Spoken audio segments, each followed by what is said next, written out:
2022년 6월 12일 주일 예배를 시작하겠습니다. 이 시간 우리의 모임 중에 임하신 하나님을 찬양하며 나아갑시다.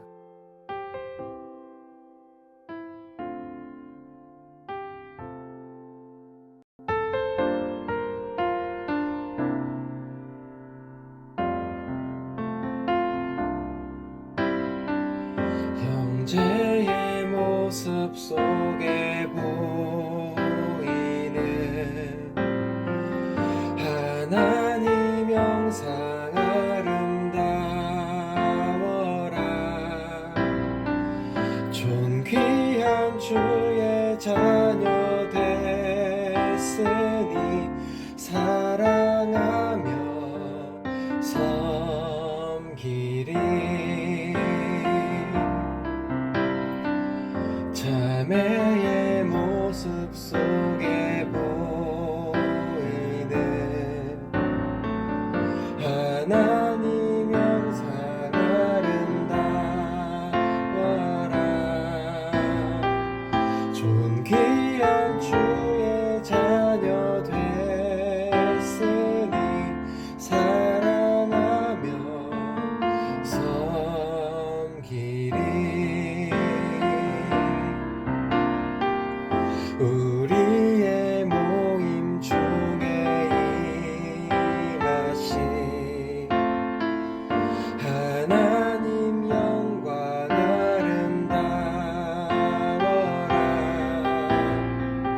존귀한 왕이 여기 계시니 사랑하며 섬기리. 사랑하며 섬기리.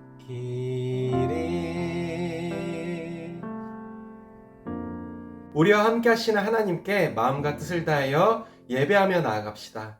하나님은 영이시니 예배하는 자가 영과 진리로 예배할지니라. 전능하사 천지를 만드신 하나님 아버지를 내가 믿사오며 그 외아들 우리 주 예수 그리스도를 믿사오니 이는 성령으로 잉태하사 동정녀 마리아에게 나시고 본디오 빌라도에게 고난을 받으사 십자가에 못 박혀 죽으시고 장사한 지 사흘 만에 죽은 자 가운데서 다시 살아나시며 하늘에 오르사 전능하신 하나님 우편에 앉아 계시다가 저리로서 산자와 죽은 자를 심판하러 오시리라. 성령을 믿사오며 거룩한 공예와 성도가 서로 교통하는 것과 죄를 사하여 주시는 것과 몸이 다시 사는 것과 영원히 사는 것을 믿사옵나이다. 아멘.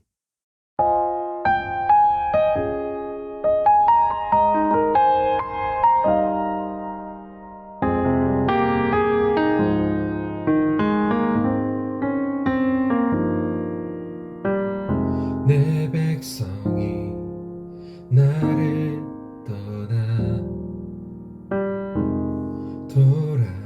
돌아섰지만 내 사랑이 내 백성을 포기 못하니 내 모든 것 내어주고 나 그들을 얻으리라. 여호와께 돌아가자. 우린 돌아서도 그는 변치 않네. 여호와께 돌아가자. 우린 넘어져도 그 사랑 영원하네. 사랑은 오래 참고 자신을 내어주네. 서로 사랑할 때 세상은 주보네. 사랑은 절대 지지 않네. 여호와께 돌아가자. 우린 돌아서도 그는 변치 않네. 여호와께 돌아가자. 우린 넘어져도 그 사랑 영원하네.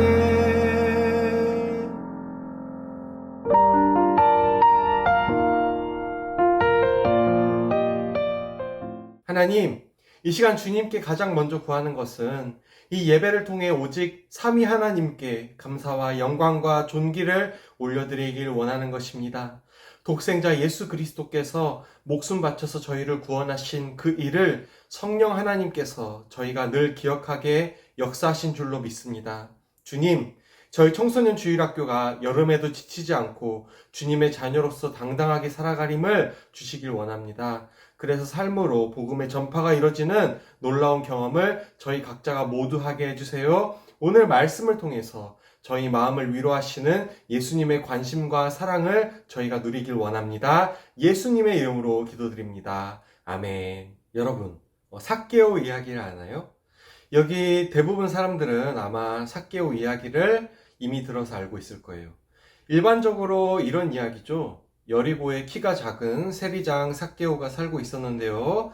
예수님이 어느 날 근처에 지나가신다는 소식을 듣고 삭개오는 예수님을 보고 싶었어요.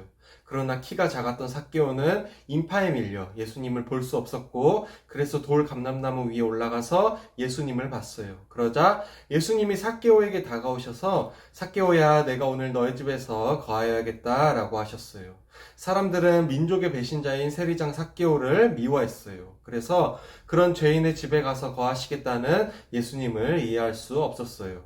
삭개오는 집에서 예수님을 영접한 후에 예수님 앞에서 자신이 이제는 자신의 재산의 절반을 가난한 사람들에게 나눠주고 빼앗은 재물에 대해서는 4배를 갚겠다고 했어요. 예수님은 그런 삭개오에게 구원을 선언하셨어요. 자, 여기까지가 이전까지 우리가 들어오던 삭개오의 이야기입니다. 그런데요, 제가 이런 삭개오의 본문인 누가복음 19장을 헬라어 원어로 살펴보는데 이상한 점이 있었어요. 사실 삭개오는 욕심 많은 사람이 아니었던 거예요. 오늘 이 시간 삭개오에 대한 우리의 오해와 진짜 삭개오 이야기에 담긴 의미를 함께 살펴보려고 합니다. 자, 첫째, 편견은 위험해입니다. 함께 누가복음 19장 1절부터 2절 읽어보려는데요. 오늘은 개역개정 성경으로 읽어보겠습니다. 시작! 예수께서 여리고로 들어가 지나가시더라. 삭개오라 이름하는 자가 있으니 세리장이요 또한 부자라. 자, 여기서 예수께서 어디로 들어가 지나가시죠? 네, 여리고예요. 여리고는 예수님이 삭개오를 만나시기 전에 부자 청년과 맹인을 만났던 누가복음 18장의 배경이 되는 도시이기도 해요. 그러니까 누가복음의 저자 누가는 삭개오 만남 직전에 예수님께서 여리고 다른 장소에서 강조하셨던 재물과 구원의 이야기, 그리고 맹인을 구원하셨던 사건의 연장선에서 삭개오의 이야기를 서술하고 있어요. 이게 무슨 얘기냐면요, 우리가 함께 다루지는 않았지만 누가복음 18장에 보면 한 부자 청년이 자신은 하나님의 모든 계명을 지켰는데 이제 뭘 해야 구원을 얻을 수 있냐고 예수님께 여쭈었던 장면이 나와요. 예수님은 그 청년에게 너가 가진 재산을 이웃에게 다 나누어 주어라 라고 하셨고, 그 청년은 그러지 못하며 근심하며 돌아가고 말았어요. 예수님은 이에 대해 제자들에게 부자가 천국에 들어가는 것보다 낙타가 바늘기에 들어가는 게 쉽겠다라고 말씀하셨고요. 부자가 천국에 들어가는 것보다 낙타가 바늘기에 들어가는 게 쉽다. 네, 부자가 천국에 들어가는 것은 너무나 어렵다는 의미죠. 제가 지난 주일에 설교했듯이 예수님은 가난한 사람에게 관심이 많으세요. 왜냐하면 가난한 사람은 이 세상에 의지할 것이 없어서 이 세상 너머의 하나님 나라에 소망을 두기 용이하기 때문이에요. 그러면요, 모든 부자는 지옥에 가나요? 아니, 좀 더 구체적으로 부자는 나쁘고 가난하면 선한가요? 예, 여기 삭개오에 대해 2절에서는 이렇게 말하고 있어요. 그는 세리장이요 또한 부자라. 당시 세리는 로마 제국의 식민지로 살고 있던 유대민족 사람들로부터 강제로 세금을 걷어서 로마에 바치는 일을 했어요. 세리는 특별한 월급이 없었기 때문에 자신의 동포들에게 세금을 더 많이 걷어서 남은 금액을 자신의 주머니에 넣곤 했어요. 그러니까 우리나라로 치면 친일파, 매국노 같은 사람들이죠. 삭개오는 그냥 세리도 아니고 세리장이었어요. 그런데요, 여기서 주의해야 할 것이 있어요. 사람들은 삭개오가 세리장 일을 하면서 사람들의 돈을 많이 착복해서 부자가 되었다고 생각하는데요. 여기 2절의 헬라어 원어는 그런 의미가 아닙니다. 사실 원래 의미는 삭개오라는 세리장이 있었는데 그는 원래 부자였다라는 의미예요.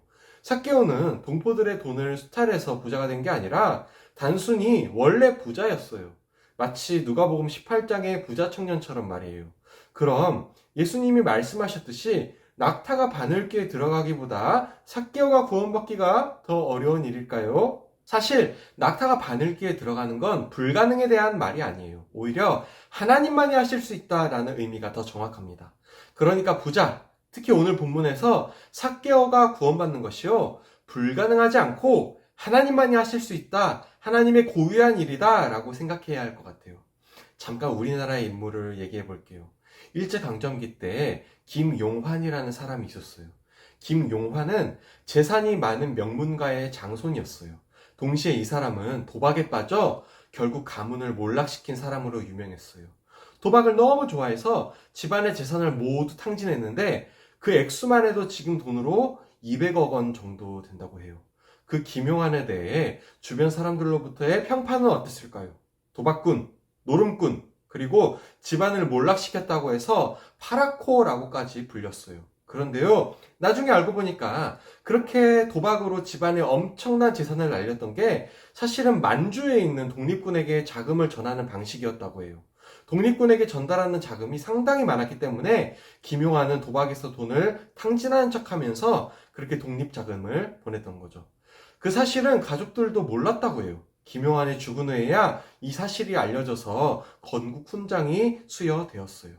자, 삭개오도 김용환이라는 인물과 상당히 비슷한데요. 먼저 사람들에게 비난을 받고 정죄를 받았다는 점에서 비슷해요. 삭개오는 사람들로부터 정죄를 받아왔는데요. 7절 함께 읽어볼까요? 무사람이 보고 수군거려 이르되 저가 죄인의 집에 유하러 들어갔도다 하더라. 자, 여기 죄인이라는 단어가 나오는데요. 누가 삭개오 보고 죄인이라고 하죠? 삭개오가? 예수님이? 아니죠. 사람들이 삭개오 보고 죄인이라고 부릅니다. 당시 유대 사회에서는 율법을 지키고 보존하는 일을 했던 바리새인들은 사람들로부터 존경을 받았어요. 한편 그 바리새인들이 로마 제국에 관련된 사람들이나 도덕적으로 옳지 못한 일을 하는 사람들을 죄인으로 분류했어요. 그래서 세리장이었던 삭개오는 사람들로부터 사실 세리장이라고도 불리지 못하고 난쟁이 아니면 죄인으로 불렸던 거죠. 그런데요, 우리도 삭개오에 대해서 죄인이라고 생각하지 않나요? 세리장에다가 부자면 왠지 욕심 많은 인물일 것 같지 않나요? 자, 언더도그마라는 사회과학 용어가 있어요. 약자를 뜻하는 언더독과 맹목적인 견해를 뜻하는 도그마의 합성어예요. 이 단어의 의미는요, 약자는 무조건 선하고 강자는 무조건 악하다라고 인식하는 현상이에요.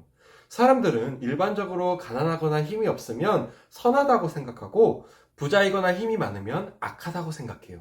그런 식의 영화나 드라마도 많고요. 그런데요, 정말 그럴까요? 제가 정말 가난했던 21살 시절에 낡은 반지하 집에서 살던 때의 경험인데요. 그 반지하 작은 집에서 온 가족이 모여 살던 중에 큰 태풍이 왔어요. 비가 너무 많이 와서 집 안으로 물이 넘쳐 들어왔고 결국 물을 다 퍼내기 위해 집 안에 있는 장판을 모두 밖에 꺼내놨는데요. 세상에, 그걸 건너집 사람이 훔쳐간 거예요. 도로 돌려받긴 했는데 그런 일들을 여러 번 겪으면서 깨달은 게 있어요. 가난한 사람도 똑같이 악하구나. 사람은 다 악하구나 라는 거죠. 자, 삭개오 얘기로 돌아와서요. 삭개오는 부자였다는 이유로 당시 유대 동포들에게 그리고 수천 년이 지난 지금까지도 악한 사람으로 여겨져 왔어요. 삭개오는 세리장이고 특히 부자니까 악한 사람이었을 거야. 그가 부자였던 이유는 틀림없이 동족들로부터 빼앗은 돈을 모았기 때문일 거야 라는 언더도그마의 오류를 수많은 사람들이 삭개오에게 범해온 거죠. 우리는 오늘 삭개오에 대한 편견을 벗어내면서 동시에 사람들에 대한, 이웃에 대한, 친구들에 대한 편견을 걷어냈으면 좋겠어요. 저 친구는 돈이 많아서, 저 친구는 똑똑해서, 저 친구는 말이 없어서, 우리랑 달라 라는 편견들, 우리는 쉽게 가질 수 있지만요, 이제부터는 그러지 않았으면 좋겠어요. 자, 삭개오에 대한 이야기 둘째, 사랑의 전달자 삭개오입니다. 함께 8절 읽어볼까요? 삭개오가 서서 주께 여짜오되 주여 보시옵소서, 내 소유의 절반을 가난한 자들에게 주겠사오며 만일 누구의 것을 속여 빼앗은 일이 있으면 내 갑절이나 갚겠나이다. 자, 삭개오의 집에 예수님이 오셨습니다. 사람들이 삭개오 보고 죄인이라고 수군거렸지만 예수님은 아랑곳하지 않고 삭개오의 집에 오셨어요. 그리고 삭개오는 예수님께 무어라 말을 합니다. 그게 8절인데요. 그런데 여기 8절의 번역에 문제가 있습니다. 8절에 뭐라고 되어 있죠? 소유의 절반을 가난한 자들에게 줄 것이고 속여 빼앗은 것은 4배로 갚겠다라고 쓰여 있죠. 그런데요, 본문의 헬라어 원문에 이거는 의미가 완전히 다르게 적혀 있었어요. 제가 원래 의미를 살려서 다시 번역해 볼게요. 주님, 저 좀 보세요. 저는 제 소유의 절반을 가난한 자들에게 늘 주고 있었습니다. 혹여나 실수로 세금을 잘못 거두어 남의 것을 빼앗은 경우에는 4배로 갚아왔습니다. 어때요? 의미가 완전히 다르죠? 사실 8절은 삭개오가 앞으로 이렇게 하겠다라는 미래의 다짐이 아니라요, 언제나 늘 습관적으로 정기적으로 이웃을 구제해 왔고 실수에 대해서는 철저히 보상해 왔다는 의미였어요. 왜 삭개오가 예수님께 이런 말을 했을까요? 자신의 억울함을 신원해 달라는 의미였어요. 주님, 저는 언제나 이웃과 가난한 자들을 돌보며 살아왔습니다. 세리장으로서 정해진 세금 외에는 거두지 못하도록 애를 썼습니다. 저는 그렇게 이웃을 사랑하며 살았습니다. 그러나 사람들은 제가 세리장이라는 이유로 또 부자라는 이유로 저를 죄인이라고 부릅니다. 하지만 주님, 주님은 아시죠? 주님은 제 마음 아시죠? 이런 마음으로 예수님께 말하는 장면이 사실 누가복음 19장 8절의 장면인 거예요. 사실 저는 이 설교를 준비하면서 마음 한편에 슬펐어요. 왜냐하면 삭개오가 그토록 사람들로부터 오해를 받아왔는데 여전히 후대 사람들로부터도 욕심쟁이라고 오해를 받아왔기 때문이에요. 지금 누가복음 19장을 설교하고 있는데요, 똑같은 지역 여리고의 장면이 있었던 이전 18장에서의 부자 청년과 맹인의 이야기가 여기 삭개오의 이야기에서 마무리 지어진다고 볼 수 있어요. 삭개오는 부자 청년과 달리 이웃을 사랑해서 자신의 재물을 남들에게 나누는 사람이었고요, 맹인처럼 자신의 괴로움을 해결해줄 유일한 분이 예수님이시라는 인식이 있는 사람이었어요. 이러한 점에서 삭개오의 이야기가 성경에서 더욱 의미가 있는 거예요. 아니, 의미를 넘어서 예수님은 여리고를 통과하시면서 그 삭개오를 일부러 만나러 가신 겁니다. 그래서 돌 감람나무에 올라가 있는 삭개오에게, 삭개오야, 얼른 내려와라. 내가 오늘 너 집에 가려고 여기 왔다. 이렇게 말씀하신 거죠. 여러분은 어떤 억울함이 있나요? 혹시 사람들로부터 오해를 받거나 루머에 휩싸인 적이 있나요? 아니면 왕따를 당한 경험이 있지는 않나요? 우리가 억울함에 슬퍼하면서 어쩌지 못할 때요, 예수님이 만나러 직접 찾아오세요. 그리고 삭개오에게 그러하셨던 것처럼 우리의 억울함을 들어주세요. 삭개오는요, 예수님을 원래 알고 있던 사람 같아요. 그가 어떻게 예수님을 이미 알았냐면요, 요한복음 4장에 보면 세리들이 세례 요한에게 세례를 받았다는 구절이 있는데요, 그래서 삭개오는 예수님에 대해서, 복음에 대해서 이미 알고 있었고 그 예수님을 너무나 기다리고 있었던 것 같아요. 그런 열정과 간절함이 있었기 때문에 삭개오는 망신을 무릅쓰고 나무 위에 올라가 예수님을 바라봤던 거예요. 그리고 예수님은 그분을 기다리는 삭개오를 만나 주셨습니다. 오늘 여기 함께 예배드리는 여러분에게도 예수님께서 찾아오실 줄로 저는 믿습니다. 그런 삭개오 같은 소망이 우리에게도 있었으면 좋겠어요. 자, 마지막 셋째, 잃어버린 자를 구원하시는 예수님입니다. 9절부터 10절 말씀 함께 읽어볼까요? 예수께서 이르시되 오늘 구원이 이 집에 이르렀으니 이 사람도 아브라함의 자손이미로다. 인자가 온 것은 잃어버린 자를 찾아 구원하려 함이니라. 자, 이 말은 예수님께서 하시는 말씀인데 삭개오 보고 뭐라고 하셨죠? 아브라함의 자손이라고요. 반대로 사람들은 삭개오 보고 뭐라고 불렀죠? 죄인이라고요. 예수님은 이렇게 말씀하시는 거예요. 여러분, 이제 삭개오에게 죄인이라고 부르지 마세요. 이 사람은 아브라함의 자손입니다. 저는 여러분이 잃어버린 사람 삭개오를 찾아 구해내려고 이 자리에 왔습니다. 사실 삭개오는 원래 아브라함의 자손이 맞아요. 삭개오가 세리장이긴 해도 동시에 유대인이기 때문이에요. 그런데 여기 아브라함의 자손이라는 의미에는 또 다른 의미가 있어요. 아브라함이 누구죠? 믿음의 조상이죠. 다시 말해 예수님은 삭개오야말로 믿음의 후손이라고 말씀하신 거예요. 삭개오는 이미 복음을 들어서 예수님을 알고 있었어요. 예수님을 믿고 있었고요. 그리고 그 예수님의 가르침대로 이웃을 사랑하며 살고 있었어요. 비록 자신을 사람들이 죄인이라고 비난하고 정죄했지만 꿋꿋하게 믿음의 후손으로 살아갔던 거예요. 그런 삭개오를 나쁜 평판과 오해에서 구출하시려 예수님께서 삭개오에게 오신 겁니다. 이전에 18장에서 맹인이 예수님 보고 다윗의 자손이시여 라고 부른 게 있는데요. 다윗의 자손이신 예수님께서 삭개오에게 너도 나와 같은 믿음의 자손이다 라고 인정해 주시는 장면이라고도 할 수 있어요. 자, 여러분, 우리가 때로는 사람들로부터 잃어버려질 때가 있어요.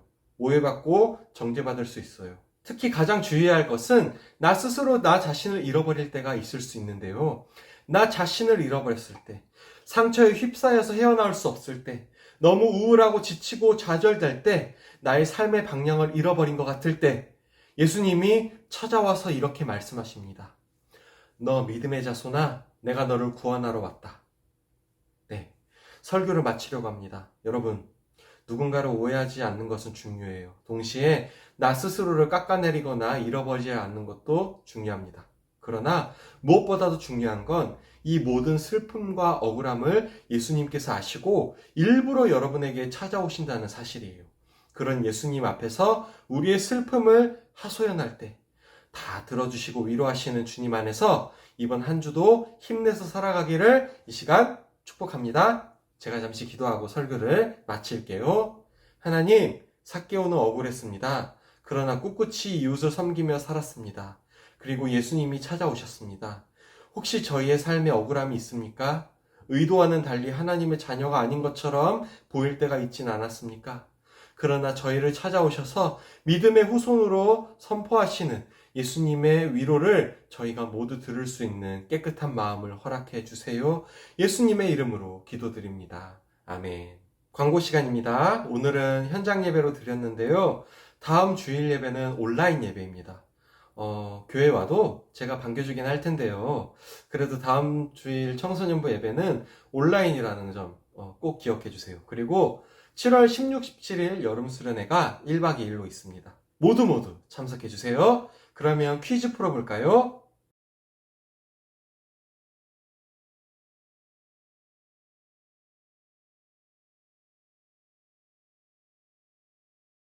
퀴즈 잘 풀었죠? 주기도문으로 예배를 마치겠습니다. 하늘에 계신 우리 아버지여, 이름이 거룩히 여김을 받으시오며 나라가 임하시오며 뜻이 하늘에서 이루어진 것 같이 땅에서도 이루어지이다. 오늘 우리에게 일용할 양식을 주시옵고 우리가 우리에게 죄 지은 자를 사하여 준 것 같이 우리의 죄를 사하여 주시옵고 우리를 시험에 들게 하지 마시옵고 다만 악에서 구하시옵소서. 나라와 권세와 영광이 아버지께 영원히 있사옵나이다. 아멘.